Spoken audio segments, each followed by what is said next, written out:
Probably there's a lot of you involved in different forms of mysticism. Yes? Yep. Yes. Okay. So the first thing I'm going to ask you to do for the next 2 weeks is to use none of your lingo. Whatever you're used to saying, however you're used to saying it.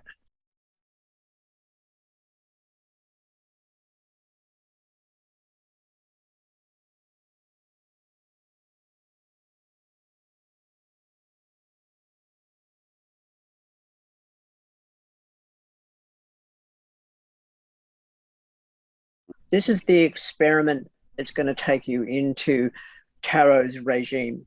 Okay. And what I mean by that is that anything that resembles or sounds like an artifice, that's what we're going to get rid of. You're going to come at every client that's in front of you with the mentality and the gnosis that you know absolutely nothing. Now, the first thing I'm very aware of is that none of you know me, and I don't know any of you. I see the outside of you, and you see the outside of me. But there is not one person in any of your lives who knows the depths of you. They just think they do. And based on this surface information, the world thinks the world knows what's going on. And in truth, it's just not that way. So our capacity to become completely objective is the first lesson with tarot that any of us are going to need and work with. While you're going through the exercise, and it could be very quick, you could organize this, you could have your answer in 1 minute, you could have your answer in 10 seconds. Right? And some of you may have already gone through this process with me, and if so, you're going to have to put up with it again. But what you're going to do, please, is to be aware of what passes through your thoughts as you go through this exercise, as you give me the answers and as I respond to your answers. And it's not a trick question, but every single person will have a different answer. As long as your answer is honest, we won't have a problem. Please be aware of the feelings of vulnerability, your feelings of self-denigration, your sensations of feeling like an idiot, of feeling like you're sure you got the answer. All that doesn't necessarily mean anything, but it's really important for each of you to recognize what you're experiencing internally, okay? For no other reason than that's going to be completely irrelevant once you've got the answer. Once you've got the answer, you can stop wondering if you should be thinking about an answer. Tarot is not the cards. The cards are a gateway for tarot. Tarot is the closest thing to what I'll call a god that you can get, because tarot is Pachamama. Everybody here is connected to everybody else here. If we take, for example, a theory, and the theory is that theory or hypothesis, and there is a difference, yes, you all know that. The difference between a theory and a hypothesis, that a theory means that we've gone through the process of working it out on more than one occasion. A hypothesis is an idea.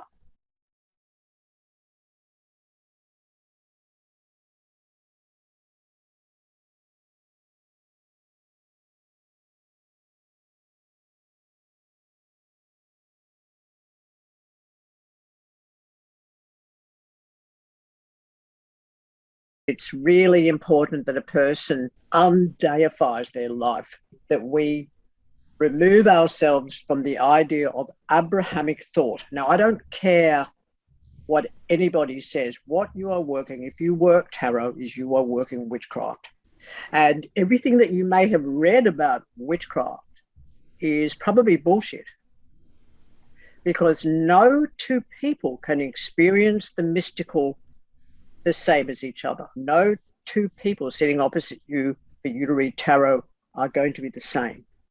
They may present a certain kind of persona, and that persona is associated with their gender, with their culture, with the stereotypes that we each choose to put in which to portray ourselves. But none of them mean anything, because if I remove the skin of me, I'm just meat, yes? So hypothetically, Big Bang occurred in seconds, or actually a split second. In that split second, light went everywhere. but we don't know where is. You following me? Mm-hmm.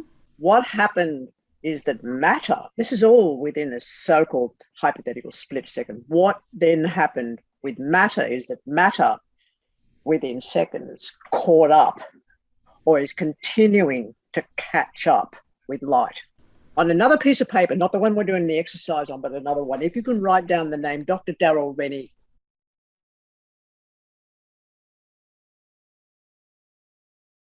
It took decades to get to the idea of how does tarot work. How it works is that light is both particle and wave. Yes? Yes. Yeah. Light can be both particle and wave simultaneously.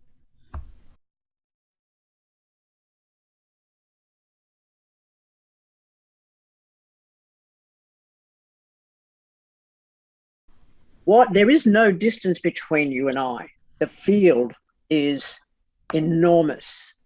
You have all been here since not the Big Bang, but the idea of a singularity that caused, hypothetically, the Big Bang. Now, let's take an example. Everybody heard of the musician called Rachmaninoff? Mm-hmm. Yes. And Rachmaninoff has been playing piano since they were 3 years old.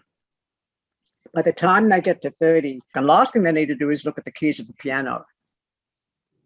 If they look at the keys of the piano, they would not be able to play that piece.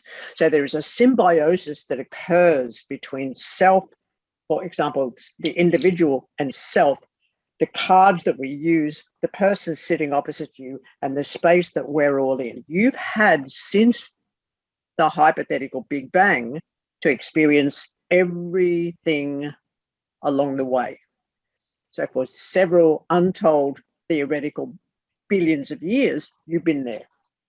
When Earth formed, one cell creatures, in that one cell is you, trees, mountains, fjords, fern, furred, feathered, everything. And then over a period of time, again, this is all the story, but we'll get around in week 3 to explaining exactly how that story works.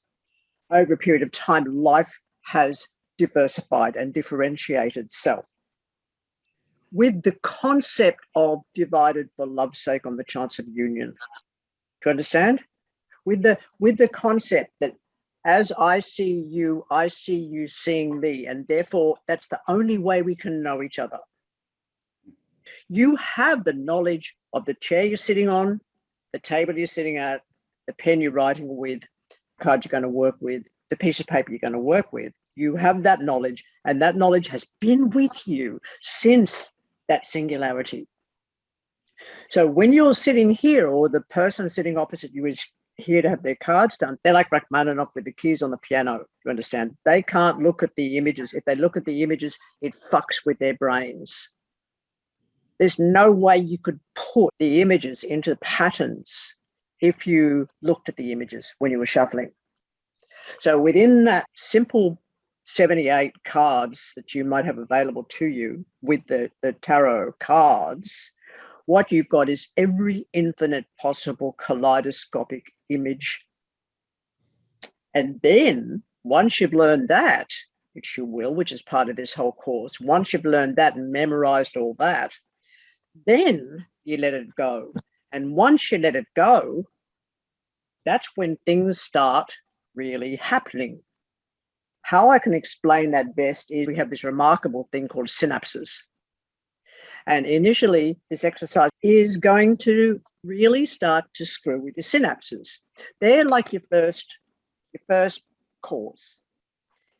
Anything else to do with your body and your health and your animal selves is irrelevant at this stage of time.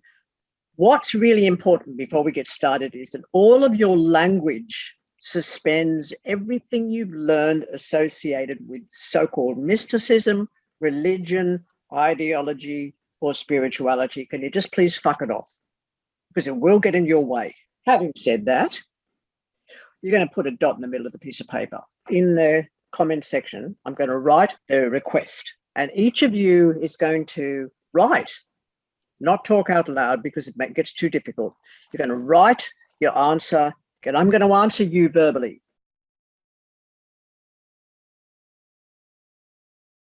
Please look at the dot. And while you're looking at the dot, can you please write down what you see? From Gina, no. From Lily, no. Law, if we've done this before, should we answer? No. From Shell, that's too limited an answer. From Will, no. From Sharon is, I see a black dot in the middle of my page resting on a, hang on, they're coming in too fast. From TM, the answer was me, and the answer is no. Gina says, a beginning, no. I'm going to use your real names. Nobody's going to know who you are. From Will, no. From Catherine, that's fucking funny. It says where I've dotted a dot. Stop it. Stop it. From Sharon, I see a black dot in the middle of my page resting on a blue line. No. From Danger, something very small in a vast area of space. You get out of here. No. Sarah, go make yourself a cup of coffee, lovely. I'll see you back here in a few minutes. From Lily, no, that's not an answer. From Keki, no, that's too limited an answer. From Anisha, no, it's neither a seed nor an idea. From Shay, no. From Luna, no. From Kristen, no, you don't. That's not true. From TM, that's not, space is not true. From Gabrielle, portal, no, that's not true. From Shell, a black pen ink dot on paper, that's a very limited, very, very shallow answer. So no. From Kiki, again, point in time, no. From TM, no. From Sharon, no. From Artemis, no. From Carly, Chris says, do you want us to use our real names? Who do you know, Chris, on this forum? Nobody. All right, Danger. Is it this one here? What does that mean? I don't know. From Katia, infinity? No. From Will, light? No. From Catherine, bone? No. Well, yeah, you have dotted a dot, but that doesn't mean anything. From Sharon, I see a black dot in the middle of my page resting on a blue line. Yes, so it's like fish are wet. No. From Danger, something very small in a vast area of space, a planet floating in the cosmos, something very alone. No, that's not true. Lily, possibility? No. Keki, spot in open space? No.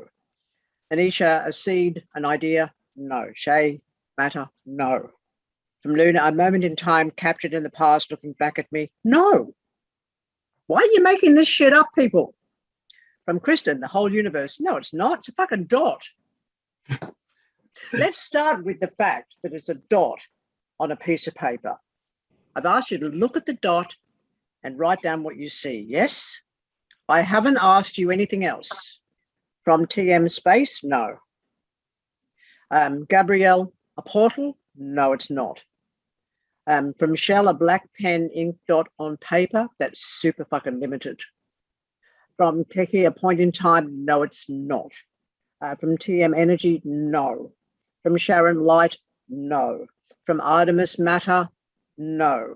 From Carly, all and none? No. What's happening? Do you know what you're doing? You're thinking. You're not looking. Stop trying to be right. Okay, let's keep going. Gabrielle says contrast. No, it's no. Shay, a beginning or start? No, it's not. It's a dot on the piece of paper. So look at the dot and write down what you see. From Letitia, I see something I call ink in an oval shape in the middle of a white space. No. Lily, what my mind has processed using my eyes and learned to understand in my living life. This is not about you. This is about writing down what you see. Rebecca, a white page, that's very limited. Naya, black ink, that's very limited. From Gina, a dot, that's very limited.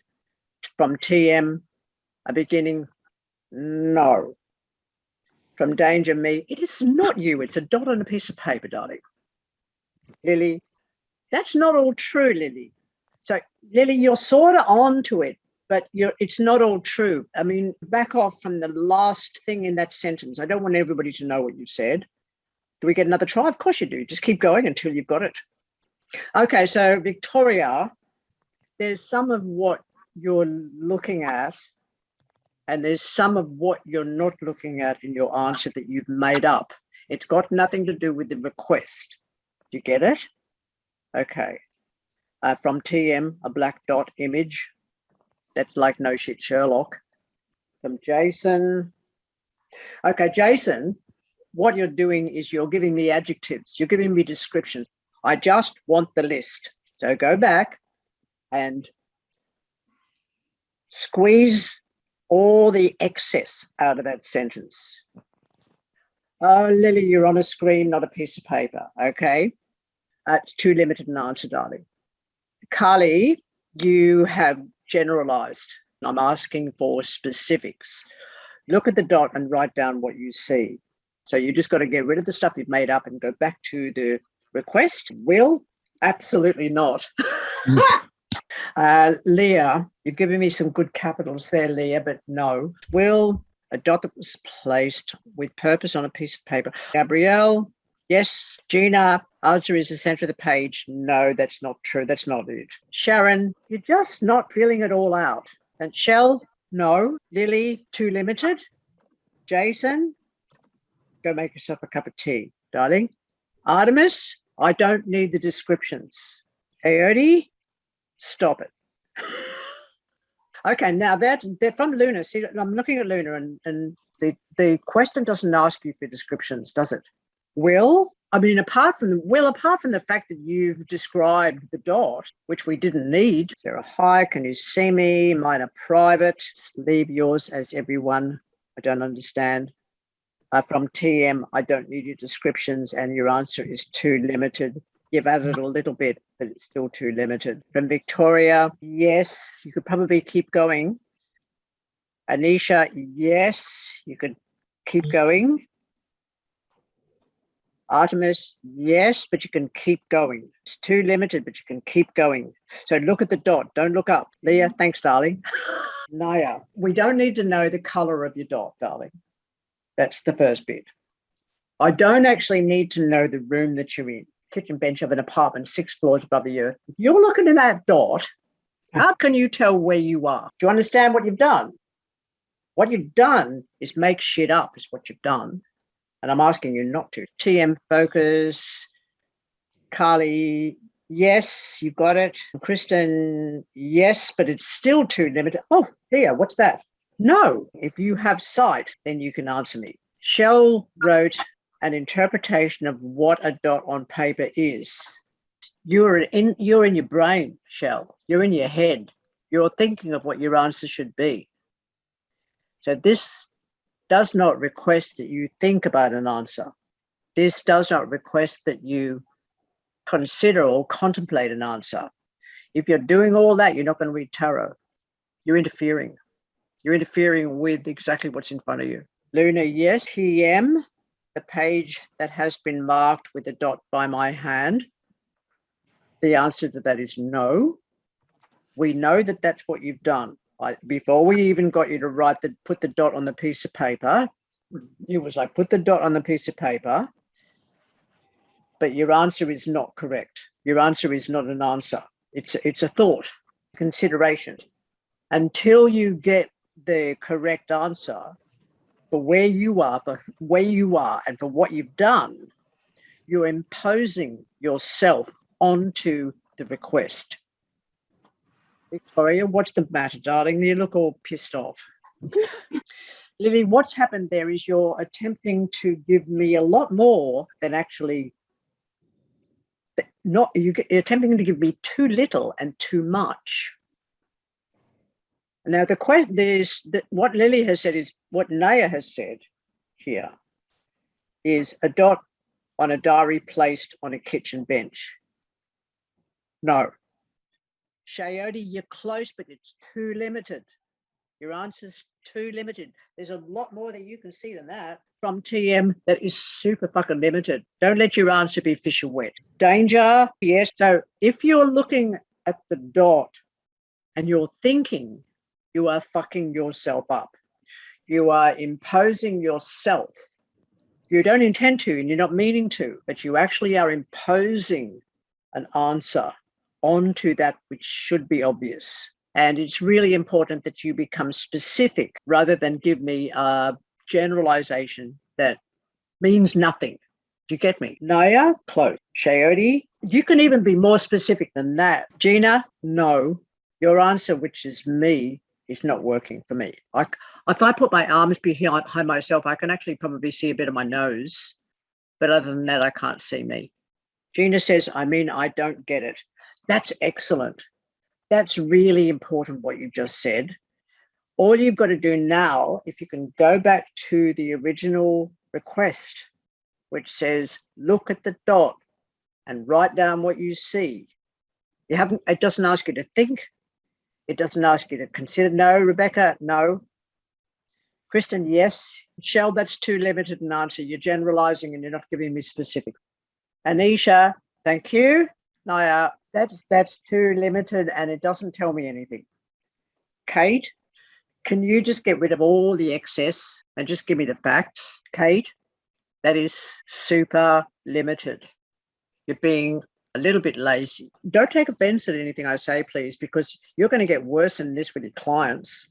Naya, you're sort of onto it, but you got lazy towards the end of that bloody sentence, didn't you? Oh, Lily, no. Artemis, pretty much. You could probably add a little bit to that, but you know what you're doing now. Victoria, yes. In fact, there's quite likely to be a lot more. The whole exercise is about telling the truth. Shayoti, you're there, but you look at the end of that sentence. You're giving me descriptions. It's like a stage set. You see, it's like we don't need the excess words in difference to explicit words. Lily, you're so cool. Lily says, my own frustration. That's a personalization. It's emotional, but it's not actually what you can see. It's okay to feel this way. Please write down how you felt, how deeply distressing, how much we want to be right, how worried we are that we're going to be wrong, what does Laura need? And I'm a bit confused about the word surrounded by. And Anisha says, I can't wait for this to be over. It feels so stressful. Excellent. Lily, too limited. Letitia, except for the word stuff. I'm about to bang my head against the screen. Sorry to all who are waiting. Lily, we have all the time in the world. Everybody who's actually getting it is feeling for you right now. Anisha, I see so many things and I'm like, well, yes. Rebecca, no. You're going way away from it. Shayoti, you're almost there. You don't need the field. Look at the dot and then write down what you see. Because if you were in an aeroplane right now and you had a parachute on your back, and I said, please attach the carabiner to the link on your belt, you would not be speculating, would you? You would put the carabiner on the link on your belt. That's it.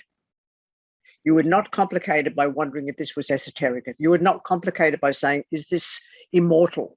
You would not explain the fact that it was an expansion and that it was you could see the whole of the universe. You would not be explaining. You just put your fucking carabiner on the link. That's all you got to do here. TM looking at a dot on the page. I'm not asking what you're looking at. I'm wanting the question. The request asks what you see. Shayoti, too limited.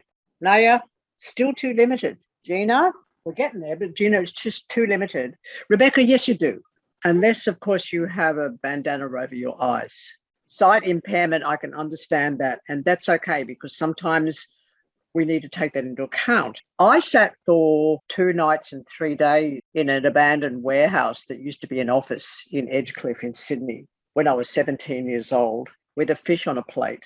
And I was asked this question, and I fucking hated the guy who asked me the question. So I thought there was some trick in it. And this was a whole coven type situation. And I had to answer the question before they'd let me come in. Lily, don't give me the description. We know you're looking at it. So you needn't actually give me that. I'm not asking you to describe what you're looking at while you're looking at it. Lily, no, you're getting there. You're going around it. You're distracted. That could be because of your work, all kinds of interesting things. Isn't that interesting how much we personalize this question, this request? Stop personalizing it. TM says a page, a doc, the desk, a pen, a book, too limited. If there's anybody here who rides a motorcycle, just let me know because you should have the answers already. Me. Well, then you know about defensive driving then. What is that from TM? Fuck off. Keep them coming. I don't mind your insults. I'm all right with it. You left out the K. No, Lily, it's not. Shayote, you're too fussy. You're on track, but there's a lot of fussiness going on in the sentence. What I'm not asking for is descriptions. And I'm not asking what you think about what you're looking at. I'm not asking what you think you see.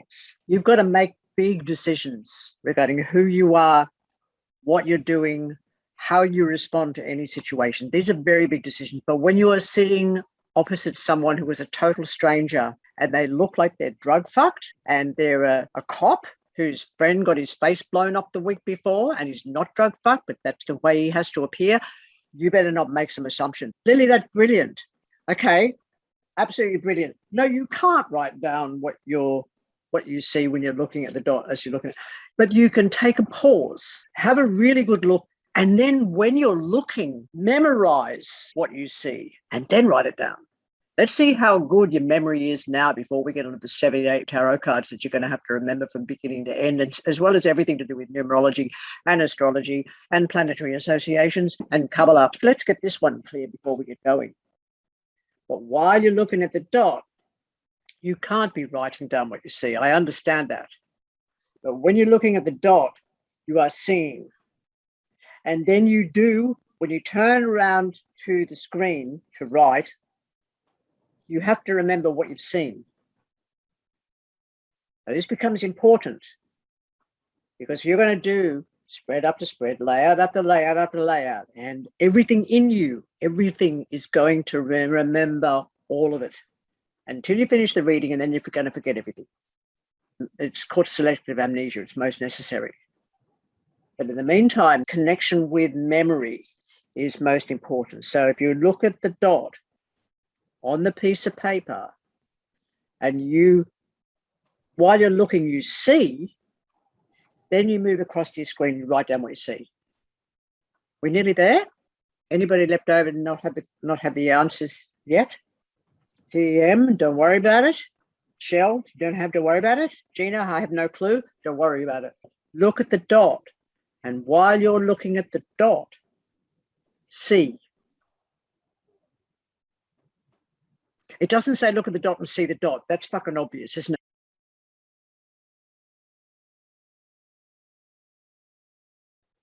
And we know it's a dot on a piece of white paper or whatever color it is. We know that. Doesn't matter.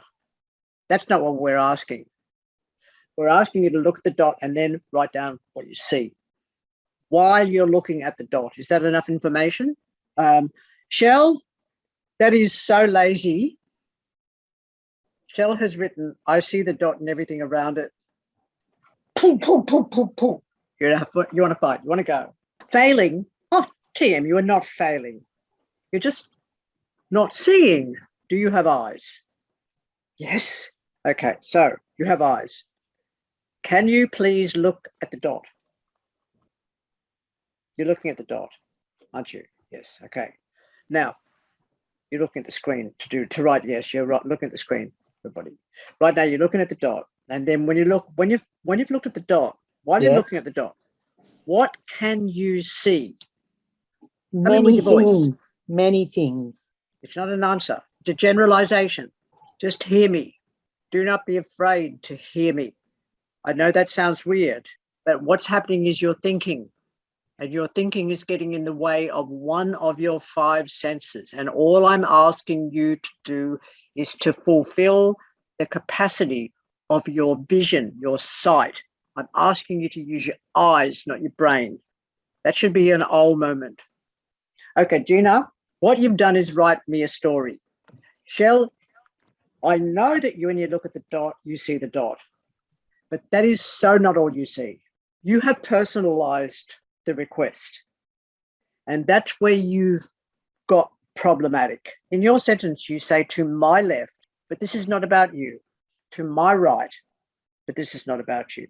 So all you've got to do is to write down what you see. And Shell, when you look at the dot, I know you see the dot. You also see the paper that the dot is written on, but that is not all you see.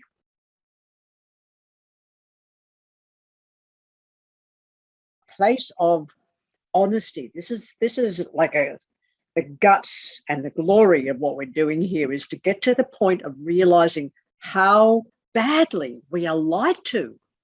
And now there is a big difference between truth and fact, yes? And if you don't know what the difference is between truth and fact, can you please write the 2 words down, and that can be part of your homework for next week. What is the difference between truth and fact? Is there a difference? And if so, please write down what they are. And I'm hoping to get your text messages, your emails. I'm going to close off the Facebook page to just us. Sometimes when you're working with tarot, you won't have an explicit answer, but you'll come close. This. Can you see that? Everybody see that? What do you see? I mean, apart from the obvious, what do you see? I'll get rid of the thanks, Captain Obvious for you. Can I do that? There's a woman sitting on what could be a chair. She's wearing blue. She's got a funny fucking hat on. She's got a crescent-shaped moon under her feet. She's got a scroll on her lap. She's got pillars on the side of her. One's got a B on it. The other's got a J on it, by the way, which means Boaz and Joachim. There's 3 words at the bottom. It says the high priestess. And there's a curtain behind her that's covered in pomegranate. So can you please be aware of the fact that I know that, and I know you know that? You with me so far? What do you see, though? Forget all your esotericisms. Forget everything you've learned about what's supposedly sacred, holy, mystical, significant, anything that personifies anybody at all. Just got to look a little bit. What do you see? So I've given you all the stuff that you obviously are looking at. And there is an immediate reaction that a lot of people get when they see this, when they go, oh, that's me. But it is so not you. And it's not me. And it's not anybody. Anybody got anything? The tarot card, the image, the margin. Okay, obfuscate. Anisha, no. We know that. No. There's something almost occulted by this card. Well, no. TM, no. Luna, no. Okay. Oh, a woman sitting. Come on. So I've got this maps in front of me. Have you all got your phones, or have you got access to a map? Cheryl, what are you doing? Sarah, no.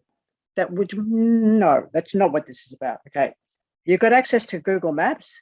It's called Herwood Street, Maroubra, New South Wales, Australia. That's your address that I want you to look up in Google Maps.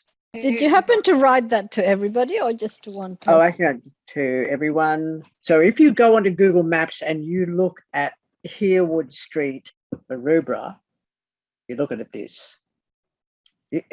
I know you don't get it. I don't expect you to get it at this early stage, but I just want to give you an idea of just what you're up for. So if you've got Herwood Street, anybody see that? Everybody see Herwood Street, Maroubra? Yeah. Can I get a yes? Yes, we can see it, okay, but right. We can't see it. So why have I got this card here to represent Herwood Street, Maroubra? Here's the question for you. So what you've got is a presupposed idea of what this card is supposed to mean.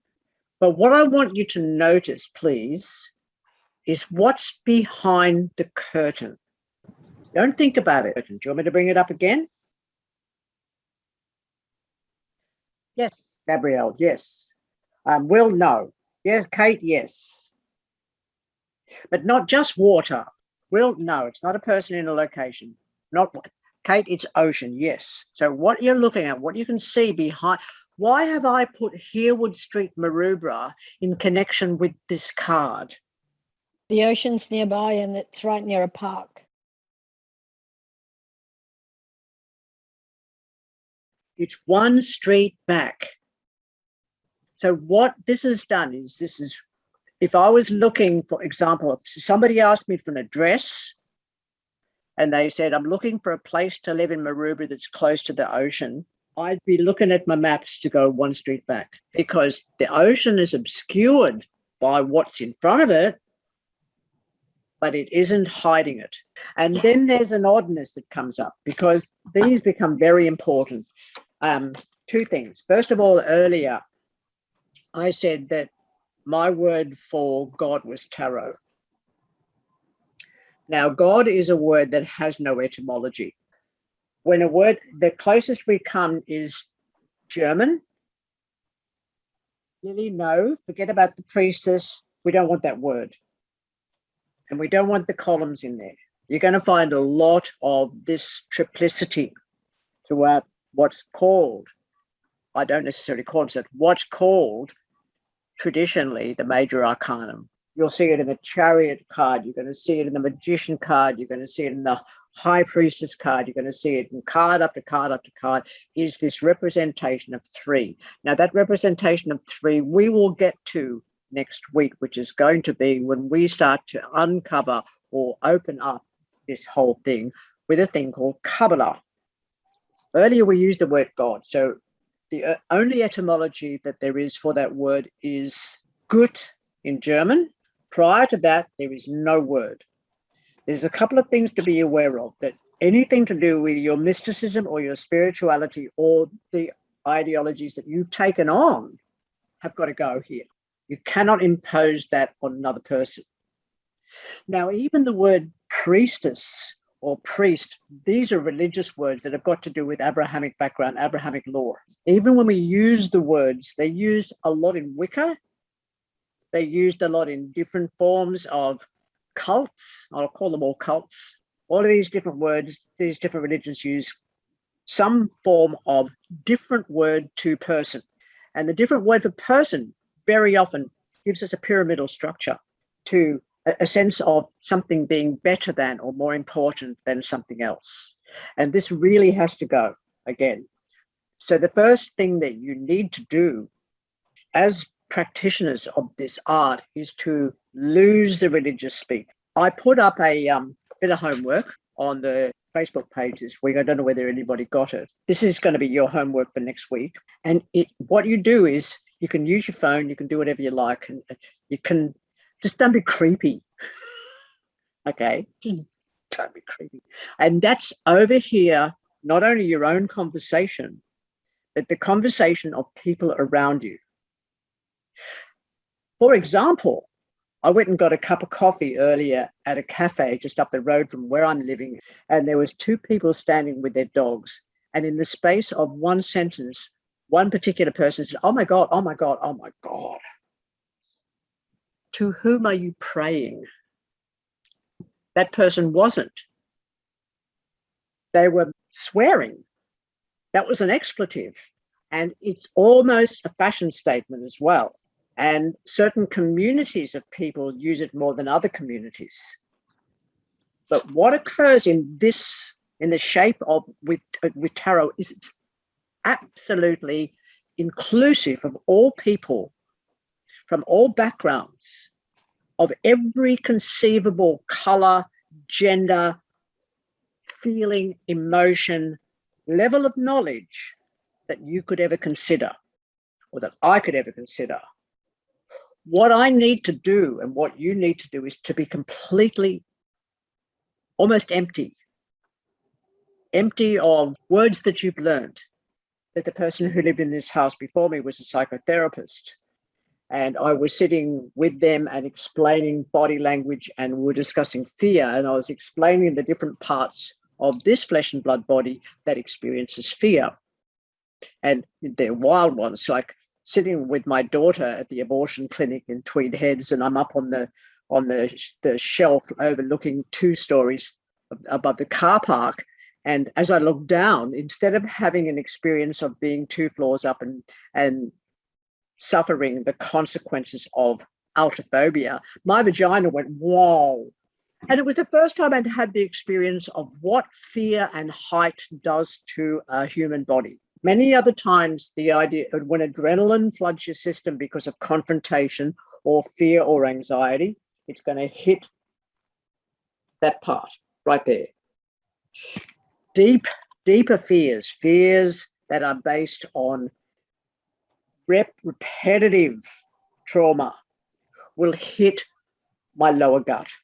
When we start to fall in love with our own physicality, we learn a language that becomes really powerful. And what's actually occurring because of that one-celled creature and that idea or that hypothesis of the Big Bang is that everybody in this room together here, even though there may be thousands of kilometers separating us, supposedly everybody here is connected. We are super connected. We are one superconducted phenomenon.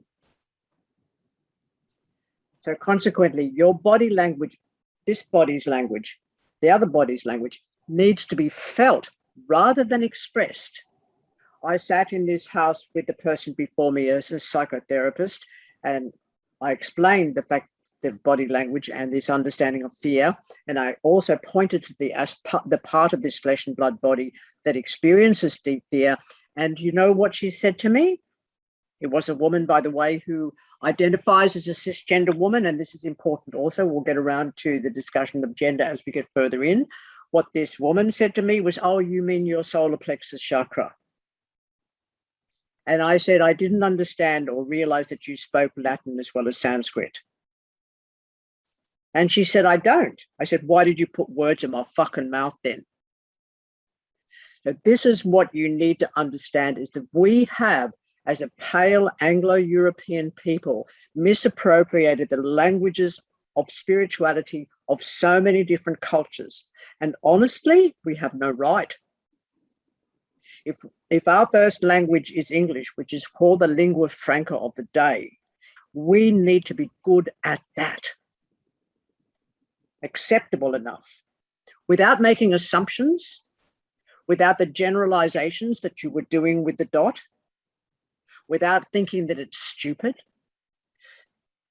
Think of what you're seeing. Think of the person opposite you. Understand that you're in symbiosis for that 1 hour or 2 hours or however long we're sitting with each other. We are in symbiosis. Does anybody not understand who wrote that, Billy? Unlearning is the hardest thing. This is going to be a long 10 weeks. Fucking oath it is. Yes. The symbiosis is what's important. And this is where you will acquire information. The person who couldn't get in today is from the Channel Islands.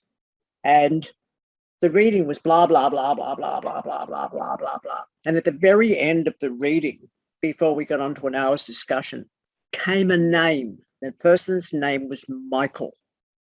Okay. Their dead husband has been dead a very short time. The shock that comes in is the realization that there is more than one person in the room, and therefore, ergo, how can there be such a thing as death? So then we need to question how we came to that idea. Let's take a dead body, a corpse. What happens? All the juices kind of rot. They kind of like leach out, don't they? Slide into the ground. If we burn them, at the end, somebody's got to grind all those bones up. And what you get in an urn at the end with the cremation is a whole lot of ground bone. And then we have the deep and important ceremony of scattering that ground bone into the ocean or wherever we can legally or illegally do it. Anybody here seen a Tibetan air burial?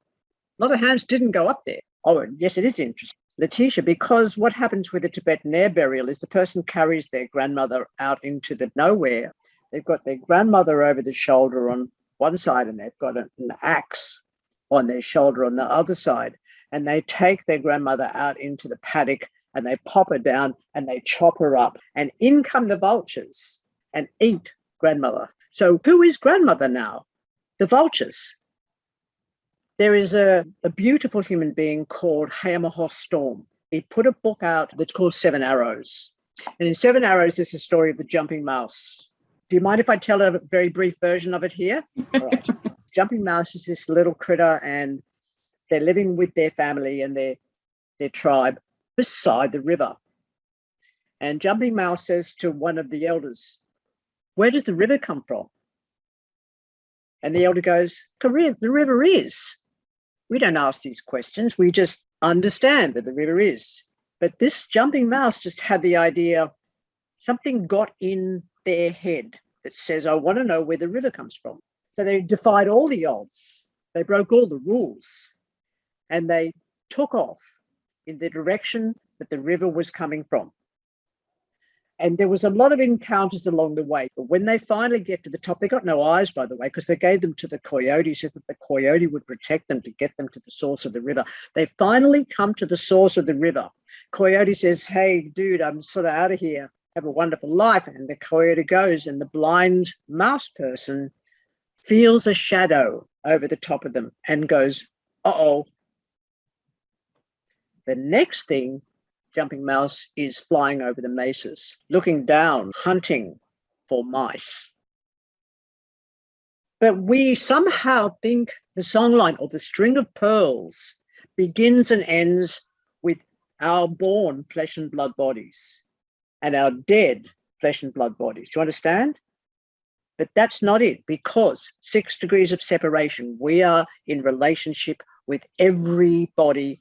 That includes rock and stone and cloud and country and Arctic and snow and everything that's ever lived and everything that's ever died, which has made everything that ever lives. I could be accused of being an absolute fool for writing a book on tarot. So I sort of didn't. I wrote a book. We're not going to be learning that. So if you've got the book, you can chuck it away. Because the book is written for people who are not here, to get me. But we're all here. So we're going to be learning from each other. So this week, your homework is going to be to listen, just like you did with your eyes, or Paris in India used to do a sky burial to, yes, thank you, Parsis. And that also occurs in different parts of America. In Australia, they, apart from what I've learned, one of the death processes is to bury the body in bark. It's all very interesting. And recently, a friend's father died. And my friend was in the hospital and stayed with this person going through a tremendous amount of trauma because of being treated in a hospital when they should have just been at home with the village, do you understand? And going through the process where everybody cared for that person until they have a body death. And then they prepare them with love and gentleness. And then they put them in the ground, or they burn them, or they take them out the back and they chop them up for the vultures. Doesn't really matter what. But the point is love. And everything that you're going to do with tarot, love. And no matter who comes to you, no matter what they might have taught themselves to believe, underneath that, there's something very important. People will very often, when they're asking a question, they'll say, can you tell me about relationships? That's not a question, is it? That's a demand. Instead of asking me, can you please tell me what is the destiny of relationships in my life? I can say, oh, you're going to have a relationship with your car, with your horse, with the food you just bought at the supermarket, with your child, with your push bike. You're going to have a relationship with your camera. You're going to have a relationship with your phone. You're going to have a relationship online. You're going to have sex with somebody. Is that what you mean? Is that what you mean? What do they mean? Why are they making a demand? Tell me about relationships. That is not a question. It's like when I ask you to look at the dot and write down what you see. I'm not playing with you and I'm not fucking with your brain. The person who says, tell me about relationships in my future, is desperately lonely. They have no tenderness. Yes, Lily, they are wanting love. They are wanting love, but it doesn't matter what they're wanting. What's important is who they are and what they're experiencing now. So that if you can bypass that surface phenomenon and be able to tease out what they really want to know. But what if you say no? This is where it becomes the difference between being a smartass who thinks they can read tarot and a healer, which is what you are. When you work with tarot, you are a healer because you remove the shackles of a person's fear of being exposed. Do you understand? I work with a lot of sex workers. I work with a wide LGBTQI community. If I don't learn what they teach me, I'm the fucking idiot. It's the same thing working with people whose language is English is their second language. I can only speak one language. I need to bend the knee to the person who can speak 2 or even 3. There is also the language of a person who works in a bank. There's the language of a person who calls themselves a colonic healer. There's the language of a person who works in a hospital theatre. And that's an interesting one because that'll turn up looking like performance art. That'll turn up with the 4 of Wands. You go, what the fuck is this performance theatre all about? They go, I work in operating theatre.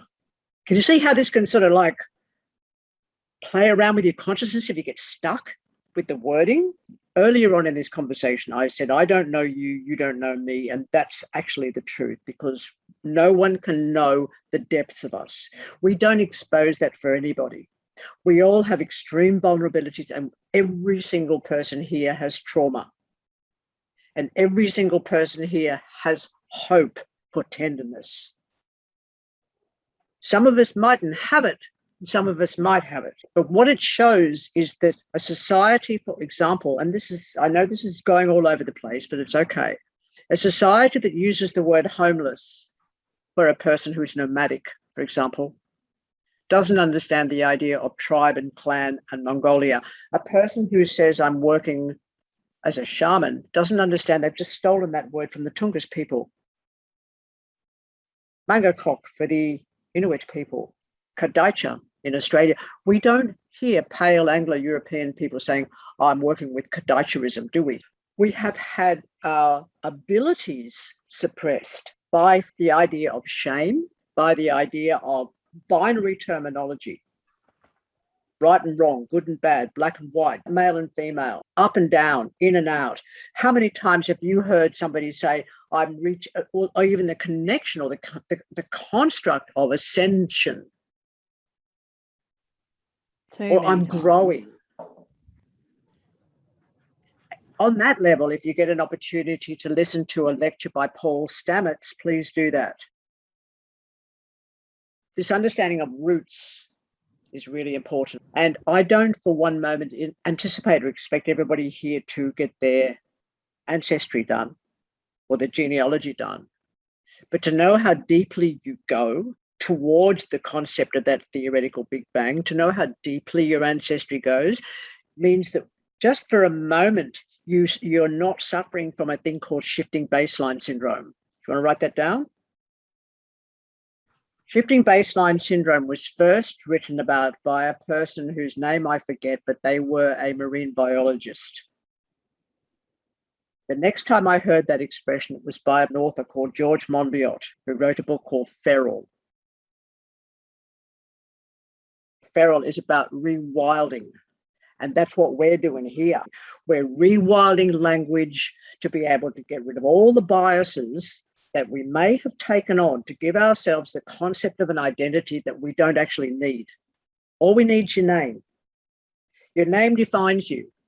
Remove the name, remove the mirror, and all that happens is we live, and then we're mulch. The moment you have a name, you take on the concept of an identity.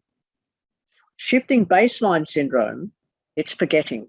In the so-called Free West, which includes most Anglo-European countries, most people don't know anybody prior to their great-grandmother and great-grandfather, all four of them. So how many people here know the names and living environments of their great-grandparents? Sharon said only what we've been told, knew them as a child. So George Monbiot and his buddy went to Wales, and they wanted to fence off a section of Wales so that to see what would grow without being planted. And they went to the Welsh Conservation Society and they said, can we use a bit of land, please? It was all these walking tracks, all these, it's bracken and gorse and heather, and that's it. And people come from all over the world with their sticks and they walk through those hills. And they say, isn't this wonderful? And what George and his buddy wanted to do was to fence off a section of land, see what would happen. And the Welsh Conservation Society, they said, this has always been this way. George and his buddy went and bought some acreage. And when they fenced it off from the sheep, alder, oak, rowan, ash, thorn, you name it, every possible European tree sprouted, which means they'd been suppressed beneath the sheep compacted earth for what? 200, 300, 400 years, 500 years, 600 years? This is what happens to us. We are denied an ancestry. We're denied the names of our ancestors. Now, one of the people on their forum today does know a person who must remain nameless. I do apologize, but it is the way it is. And this person calls himself a Pacifica witch. And this person is considered a princess in their tribal affiliation. of this Pacific nation island. And their job is to remember the names and the associations of 125 women through the matrilineal line. If they have a daughter, that child learns 125 names, 125 generations, and the 126th is missing and forgotten. At Culloden in Scotland, the final defeat of the clans people, what disturbed the English more than anything else was what the Scots did. And the Scots, by the way, Indigenous Scots don't like the word Scotland because it's Roman. What they call themselves is Albannach. And Alba, by the way, means white because in Scotland it's white 9 months out of the year, 10 months out of the year, mist and snow and fog and ice and sleet. That's it. And Alba, by the way, is the same word as alpha, which you'll get in the Nordic countries. So at Culloden, what disturbed the English the most was that the Scots called their matrilineal ancestors' names over and over again. That was their chant. They knew they were going to die.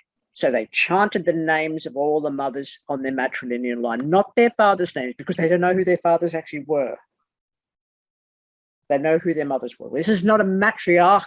This is a matrilineal lineage. The point is we are taught to forget. The elders or eldish people in any society are the rememberers. This is why the elders are so revered in almost every culture except that of the Anglo-European people. In some Mediterranean countries, yes, but in the majority of Anglo-European countries, the elders are put away from us. And what is that? It's to shut them up. There are people here who remember Hiroshima. There are other people here, for example, who don't know about My Lai. A bit of your homework, by the way, is a book that I've just recently read that's called The Coke Machine. The Coke Machine does allow you to have a look at concepts of manipulation of consciousness that occurs because somebody wants something of you. When you're working with tarot, people sometimes say to me, it's a weird one. The payment thing is a weird thing. You've got to set a payment. Otherwise, it's like the concept, if you like, of give and take. I had a student years ago who said, in a marriage, they said, I gave and I gave and I gave and I gave and I gave, and all he did was take. I said, what did you fucking expect? We need to be very careful of binary terminology because it really is destructive. It starts out with you're either left or you're right, or you're male or you're female, or you're LGBTQI, or you're this or you're that, instead of saying that we're a species. We're a mammal, and we're no better or worse, have the two words that I don't like very much, than ants or eagles. And the thing about these pack of cards is that you're going to have a gazillion different ways of interpreting them, except the ways you'll read about in a book.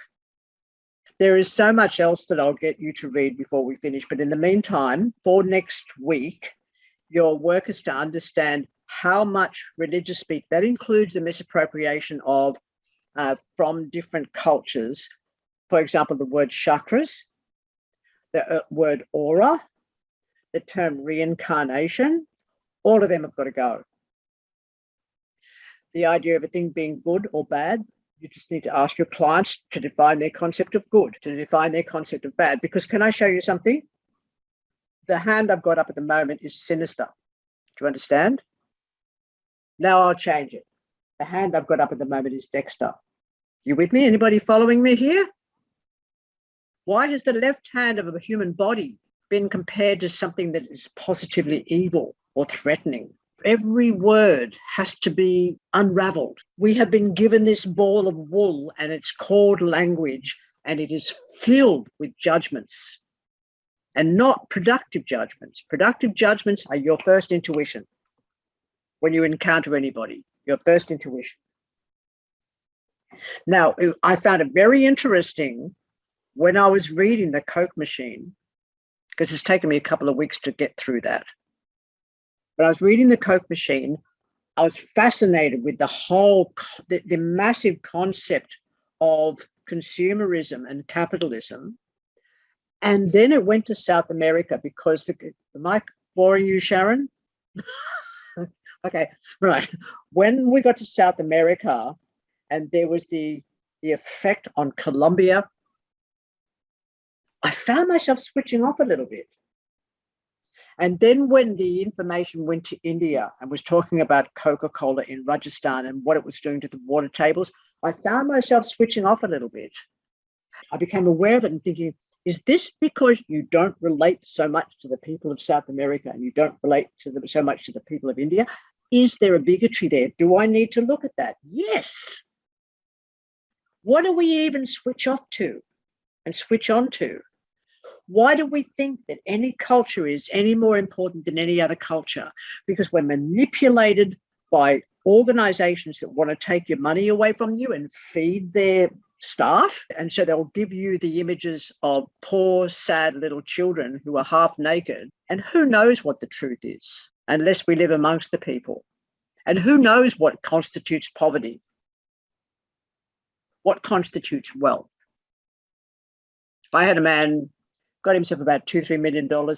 His name was David Attenborough. He lived in Lennox Head at one stage. I did him a couple of readings. I came out of a tarot room one day and he said, Lie back then. He said, Lie, you should be a wealthy woman. And I was so confused because I am. But he didn't see it that way. He saw me living in a converted garage. As far as he was concerned, I was a poor bitch living in a shed. You with me? But I had so much love in my life, so many incredible people, talent, passion, creativity, all that. I'm the person who's written the fucking books. I was the one with the wealth, and I'm terribly sorry, David, but you blew it. You don't know who's going to be opposite you, who's going to be sitting with you, why they take the fucking risk of coming to you. Do you know how many charlatans there are? It's really frustrating to go and spend your money on somebody who talks about your past lives. So the other thing you've got to watch out for, especially when you're dealing with the public, is flattery. Don't accept it. Gifts, don't accept them. You've got to know the person really well to be able to take the gifts and the flattery, to be able to even share gifts and flattery with them, because otherwise, what's their agenda? What do they want? They don't need to give you gifts. There's an agreement made. You just stick with that agreement. That's all you got to know. All right. To discover within your own language how much religious speak you use, how much dialogue you have misappropriated from other people's cultures to give yourself a spiritual ideology, and whether or not you can let it go, uncrack it. There's a seed of beauty in each person, in each one of us, that doesn't need justifying to anybody. You don't have to be better than the person who's with you. As you go deeper and deeper and deeper into your own crevasses and you find the seeds that are hidden there of who you are, that's the homework, and that's all we got for today. Any questions you've got, chuck them to the Facebook portal. Is that okay? During the week? Yes. I'm so up for your questions. All right. As a yoga teacher, I used to say this so much, but it will be interesting to know how many parts of my language are religious. Luna, seriously, I agree with you completely. Absolutely. It's going to be interesting. All right. See you next week. Same time, same place.